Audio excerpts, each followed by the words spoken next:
இயேசுவில் எனது அன்பிற்குரியவர்களே, உங்களுக்கு என்னுடைய இதயம் கனிந்த வாழ்த்துக்கள், வணக்கம்.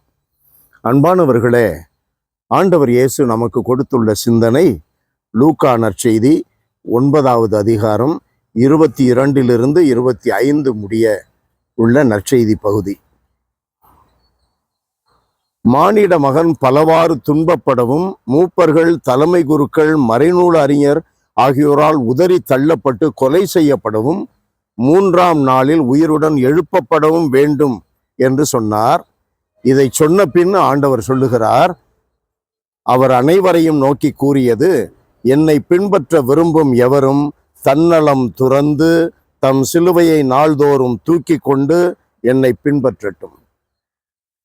அன்பிற்குரியவர்களே, ஆண்டவர் இயேசு தன்னை முதன்மையான உதாரணமாக எடுத்து சொல்லி நமக்கு கற்றுக் கொடுத்து விட்டு, அதன் பிறகு அந்த முதன்மையான இடத்தை பெறுகின்ற இயேசுவை பின்பற்ற வேண்டும் என்றால் நாம் என்ன செய்ய வேண்டும்?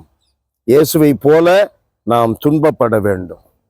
துன்பப்படுவதற்கு தயாராய் இருக்க வேண்டும். துன்பங்களை சுமந்து கொள்ள நாம் மனமுவந்து முன்வர வேண்டும். எதற்கு எடக்கு மடக்கா பேசிட்டு துன்பப்படுறது இல்லை. தீமைகளை செய்துவிட்டு அதனால் வருகின்ற துன்பங்களை சுமப்பது அல்ல. உண்மை பேசுவதனால, நேர்மையோட இருப்பதனால, நீதி செலுத்துவதனால, அன்பு காட்டுவதனால, கீழ்ப்படிவதனால, மற்றவர்களை மதிப்பதனால, நம்முடைய கடமையை செய்வதனால, மற்றவர்கள் உரிமைகளை அவர்கள் இழந்து போகாதபடி நம்மால் முடிந்தவரை அவர்களுக்கு சார்பாக செயல்படுவதனால வருகின்ற துன்பங்கள் தான் நாம் சுமக்க வேண்டிய சிலுவை. வருகின்ற துன்பங்களுக்கு நம்மை மறுத்து நம்மை ஒப்பு கொடுக்க வேண்டும் என்பதுதான் ஆண்டவர் இயேசுவினுடைய போதனை. அன்பானவர்களே, நம்மில் எத்தனை பேர் இதற்கு தயாராக இருக்கிறோம் என்பது ஒரு பெரிய கேள்வி. ஜெபமாலை சொல்வதற்கு நாம் தயாராக இருக்கிறோம். அது மிக அவசியமானது, முக்கியமானது மட்டுமல்ல, அவசியமானது. அதைவிட பன்மடங்கு முதன்மையானது, அவசியமானது திருப்பலியில் பங்கெடுப்பது, ஜெபிப்பது, இல்லையா?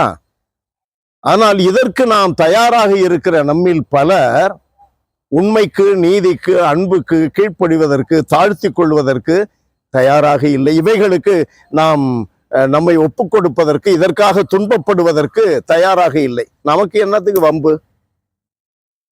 எவனோ எப்படியோ போறான், நம்ம வேலையை பார்ப்போம், வீடு உண்டு கோயில் உண்டுன்னு இருப்போம். அது கிறிஸ்தவனுடைய வாழ்க்கை இல்லை. அது இயேசுவை சார்ந்தவர்களுடைய வாழ்க்கை கூறுகள் அல்ல. உலகத்தையே ஒருவன், ஆண்டவர் இயேசு சொல்லுகிறார், தனதாக்கி கொண்டாலும் கூட தன்னுடைய ஆன்மாவை இழந்தால் என்ன பயன்? ஆன்மாவை இழக்காமல் இருப்பதற்கு என்ன செய்ய வேண்டும்? உலகத்தை நாம் உரிமையாக்கி கொள்ளாமல் இருக்கலாம், ஆனால் ஆன்மாக்களை உரிமையாக்க வேண்டும். ஆண்டவர் இயேசுடைய அரசை உரிமையாக்க வேண்டும். அன்பினால் மற்றவர்களை ஆளும்படி நாம் உயர வேண்டும், முன்வர வேண்டும். அன்பு நிறைந்த எங்கள் இறைவா, உம்முடைய அன்பு கட்டளைகளுக்கு கீழ்ப்படிந்து வாழவும், அயலான் அன்பில் நாங்கள் சிறந்து முனைப்புடன் செயல்படவும், எங்களுடைய வாழ்க்கை உமக்கு உரியது, உம்மை சார்ந்தது என்பதை வெளிப்படுத்துகின்ற சாட்சியங்களுக்காக துன்பப்படவும் நாங்கள் முன் வந்தால், அப்போது நாங்கள் உம்மை பின்பற்றுகின்றவர்களாகிறோம் என்பதை நீர் தெளிவுபட சொல்லுகிறீர். இதற்கு எங்களுடைய வலிமை போதாது ஆண்டவரே.